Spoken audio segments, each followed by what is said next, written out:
Hi, my name is Lauren Allegrezza. I'm an artist. This is my home in Ridgewood, Queens. It's about 250 square feet. Welcome in. Being a studio, it's very small. Every part of it has to work, and it can be challenging to find a way to make it flow and feel really comfortable, but also store all the things that I need. And I don't have really any storage or closet space in here, so I've had to get fairly inventive with where I put things and really use every square inch that I can think of.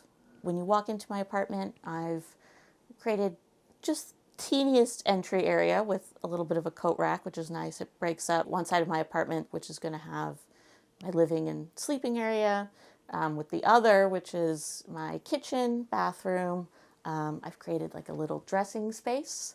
I have some things in my home that are pretty old, but I try not to be super precious with them because I really love them and I want to live with them. These are 19th century, probably Staffordshire. I'm certainly not an English ceramics expert, so I could be wrong. They could be newer, but I was told that they're probably mid to late 19th century. And this is the Prince, this is the Princess. The Prince and Princess of Wales. So I'm not sure who that would have been at that time, but they're off together and they're just a nice balance. So when I moved into this apartment, there really was no storage whatsoever beyond kitchen cabinets, and I was trying to figure out what to do with my clothes beyond my dresser. I really needed like another cabinet, another space. So I picked up it's like a metal cabinet from IKEA, put it in, and I wanted it to sort of float up to, sort of just bring your eye up. This is sort of a difficult corner, and I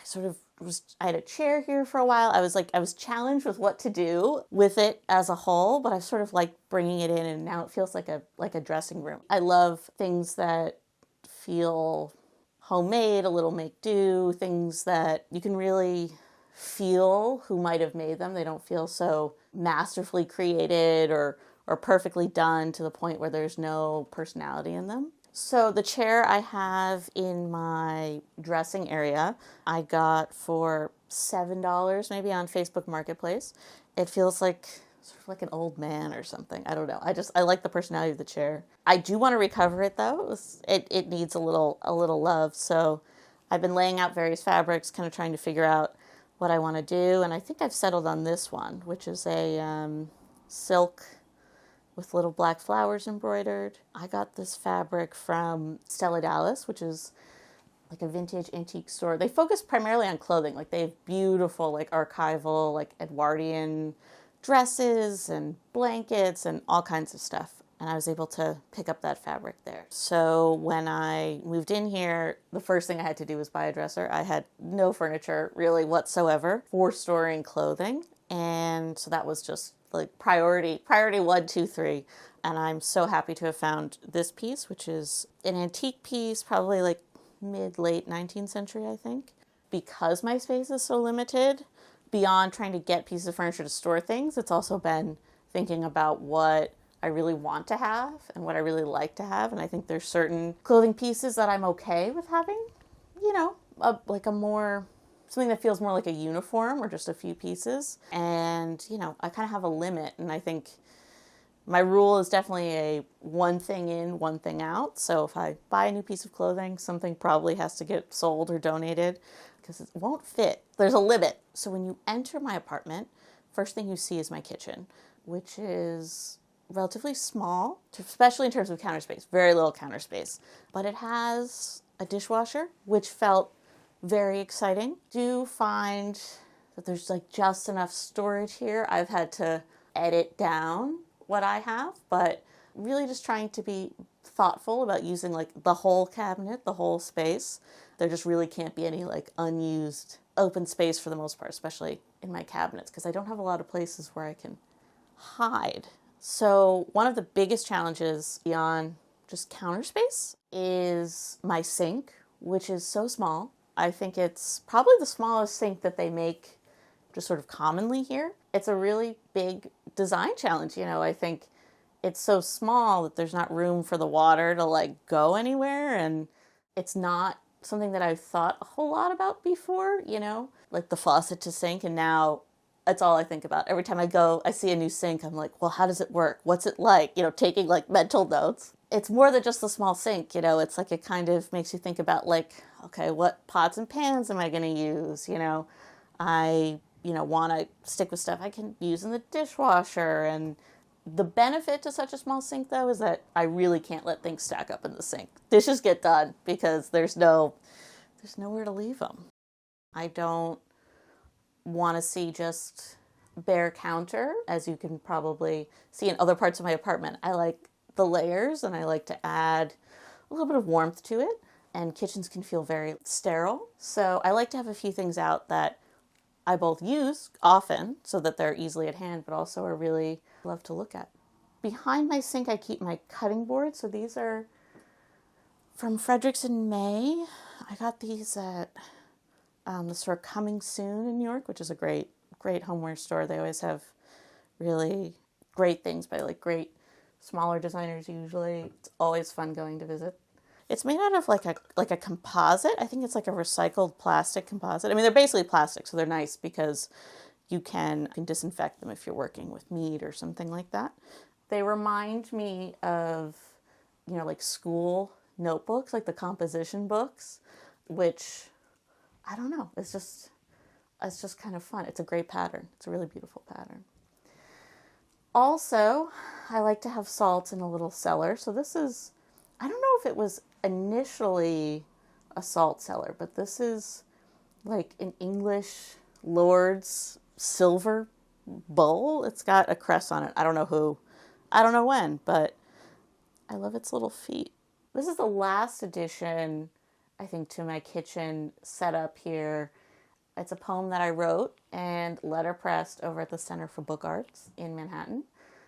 It's got a vague food theme. I was inspired to write this poem coming home from dinner. I was taking the subway from Manhattan to Queens through Brooklyn. And yeah, I don't know, just thinking about, it was sort of like a hot summer night. Thinking about that is where that poem came from. So there's a food undertone. So I think it's good in the kitchen, although I'm still getting used to living with my own writing. I'm trying it. I'm not sure. Directly next to my kitchen is my bathroom, which for such a small apartment is actually a really good size. I really like my bathroom. As you come into the bathroom, the first thing that you see is my laundry and storage area. So I've got stacked washer dryer. That makes me feel like a millionaire. Most of the buildings I've lived in New York haven't even had laundry in building, never mind in unit. So the relief at not having to lug my laundry out to the laundromat is priceless. It's priceless. And I don't know if I can ever move now because I'm so attached to my washer dryer. This is a Uten. This one is older. I got this a few years ago from sort of like vintage design dealer in New York. I think it's really designed for like office stuff, but I really like having it in my bathroom. It's nice to kind of, I don't know, have some fun bits and pieces to look at. Like this, I got at a sample sale for a now defunct store in Williamsburg. It's a flask. It's like a little silver, but it's like an old school like flip phone flask. I kind of really want to go back to a dumb phone, but I don't know. This is really funny. I haven't used it in a long time, but I get a kick out of it. So yes, I like to have some funny things, and I've got, things that I use, some makeup.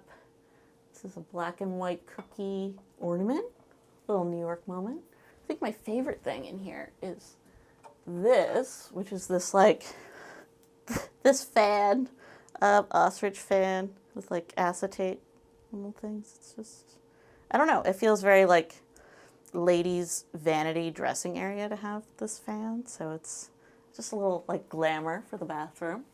For someone who works in the equestrian industry, in the horse world, people are always surprised I don't have more horse stuff in my apartment, but he's definitely a good one. So he's movable. He's sort of handmade.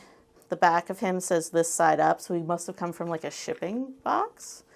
I really wanted to bring some art into my bathroom. I know that like having art in the bathroom could seem disrespectful, but actually I think it like makes it more like a room. Bathrooms can feel so like in and out, like you just do what you do. I just wanted to feel more connected to the rest of the space. I wanted it to have some like more decorative elements, and I wanted to put art in it. Because my apartment is so small and it's essentially just one space and only 250 square feet, I really wanted to be intentional about how I broke up the space so that it still felt like there were separate places for doing, different parts of my day, and I didn't feel like I was just in one room all the time. So coming in, I created this little entry area, place to keep coats. I keep a bag. Things come and go from down there, but it's nice having like a little area created just if I need to put something down. Including sort of thinking up about being intentional, I also wanted to do that with the floor covering. So I've got nice hardwood floors, but I wanted to break it up a little, and I do love textiles. So I wanted to, have sort of one area. When you come in, my kitchen sort of leads into the dressing area, and then moving kind of into, I would say, sort of like the center, literally and figuratively, of my space. I've got this really beautiful Moldovan rug. It's called a rose kilim. That's because there's roses all in it, and it's definitely like an Eastern European kind of tradition, and there's a peacock. It's just really beautiful. I love it. It's like I've wanted for a long time like a pictorial rug, not just a pattern or a solid, and when I found this, I was thrilled. I got this actually on Etsy, which is a great place to find rugs. There's great rugs on Etsy. This one is too. This is Turkish, and it's a little, I like that the weaving isn't perfect. I like that there's color transitions, and I like there's a little bit of a darker color. I think with the pattern, it still is like visually very interesting, but it doesn't compete with as much. It can kind of come down a little bit, especially in this area. There's a few different things going on. It's nice to sort of have something to glue them together. Yeah, I really want the rugs themselves to sort of signify different places, and I think it helps sort of visually like, okay, I'm entering into this new part of the apartment, even though it's all together. But I think it does help create that room feel, which I really wanted to do. I really wanted to break up the space. This is the heart of the home, this piece right in the middle. So it was really important to me to have like just like comfortable furniture that, felt like I really was focused on the fabric, less so than maybe the style or other aspects of choosing furniture. When I first moved into this apartment, I was very conservative in size of pieces of furniture. It's small, and I didn't want it to seem too big. Like I couldn't move around. I want to be able to open doors and open drawers. And I had like a beautiful little settee, too small. It just wasn't comfortable. I never really sat on it. And then I got this couch, which was a total game changer. I love this couch. It's so comfortable. It's got like a really beautiful sort of silk velvet by Nancy Corazon, who's a designer. She's been designing sofas and furniture in New York for a long time. I think this couch was like 20 years old, but I don't think it was used very much. And I like that it is sort of a timeless design. I think with something like a couch, it's such a hero piece in any apartment that depending on like the fabric or the style, it can really date your apartment. Like, I was thinking, okay, in 3 years and 5 years, like, will the sofa still work? And I think it will. Eating in this apartment isn't really a challenge for me because I never really felt like I need to like sit down at a dining room table, and I don't have room for like a real proper dining room table. This piece is just sort of a practical workhorse piece, but I use it sometimes I put my laptop on it, or I'll eat off of it and go horizontally for a little bit more room. This is a good kind of just every day. So besides my couch, the other sort of major piece of furniture I have in my living area is this chair, which is a beautiful chartreuse mid-century chair. I was told this is the original upholstery from like the 60s, which I would believe based on the color. It's nice to have a chair. It's actually a great Zoom chair because I've got this arch light. The lighting's great. I've got like a nice background, so it's great for Zoom, great for meetings. I've got my little friend here, Duo the Owl. My family gave this to me because I'd been so committed, and I hit a streak, as it's called, of multiple days doing it. I think he's pretty funny. Sometimes people will say, oh, that reminded me to do my lesson, do my Duolingo. So he's great. On top of my spine shelf, I've got a little antique stiff Scotty dog. He's got a little bow, and he's seen better days, but he's so loved. He has a little swivelly head so he can look around, which is fun to like pose him. I do like older toys. I think that they, like many objects in here, have really nice stories. I think about the children that really love them, so I feel like I have to take care of them. When I moved into this apartment, I knew pretty much right away that this wall was going to need to be a wall for books because I have so many, and it's really the only sort of full, bare, blank wall that I had of a decent size. I have beautiful exposed brick, but exposed brick is not fun to hang on. I knew I wanted to have wall shelves to bring the eye up, keep valuable floor space open for things like my couch and chair, because I wanted something that sort of blended in and let the books come forward.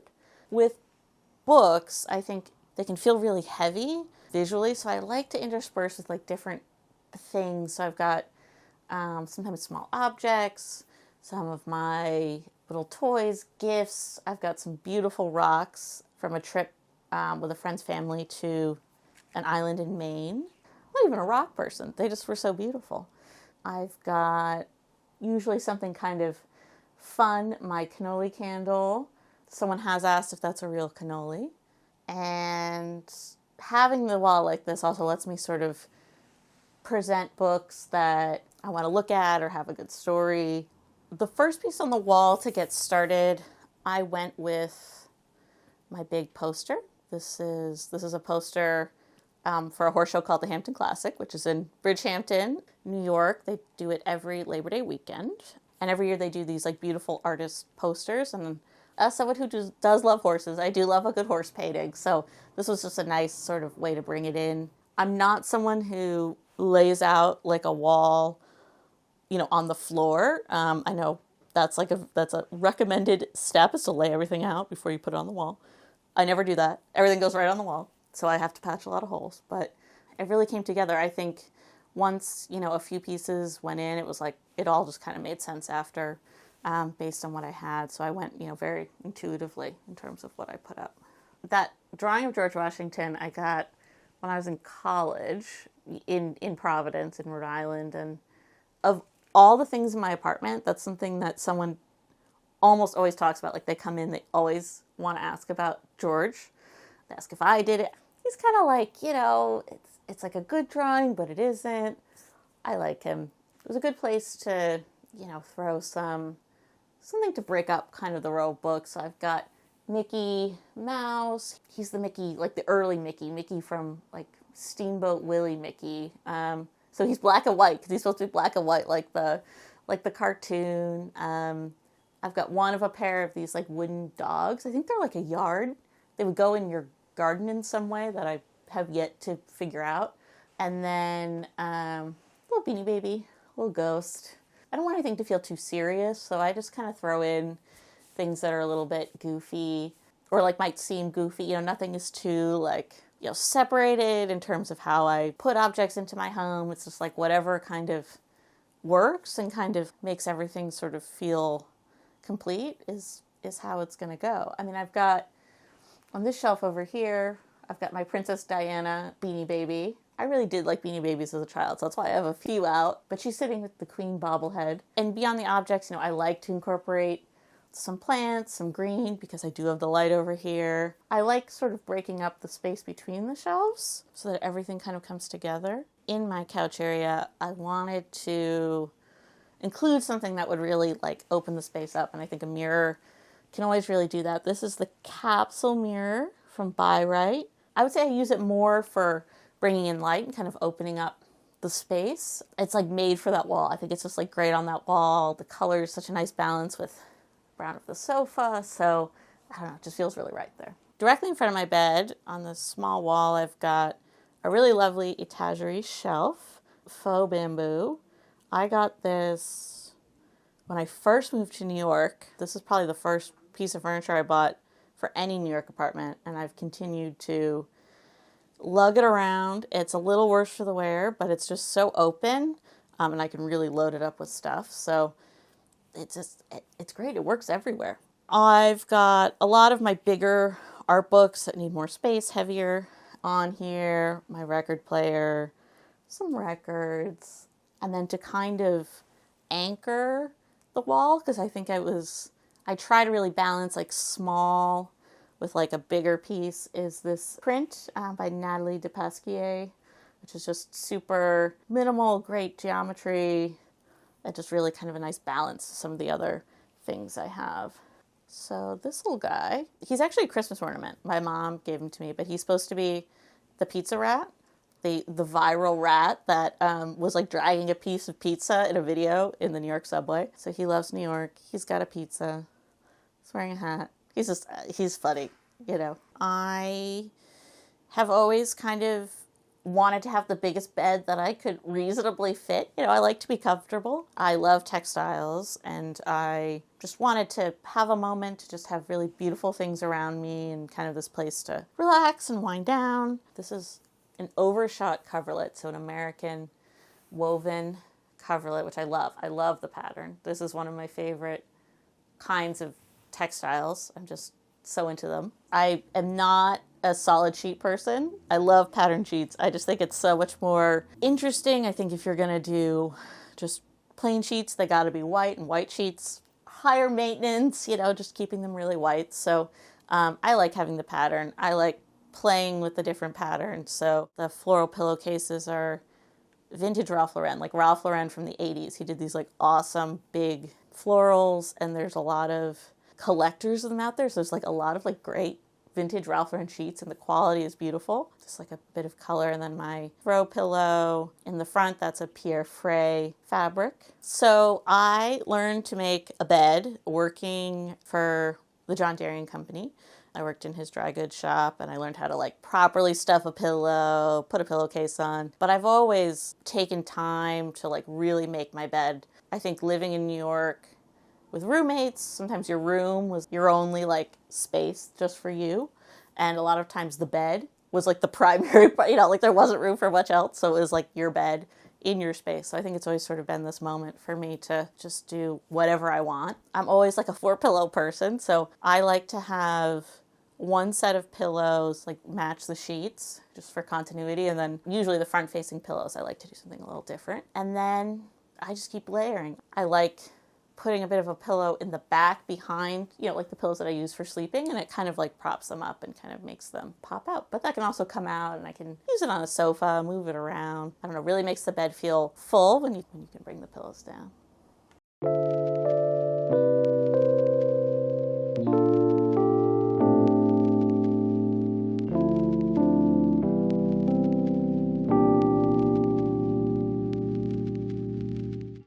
So that's my 250 square foot studio apartment in Ridgewood, Queens. It's been such a joy to have a place that I can decorate and put all the things in that inspire me and that I love to look at every day.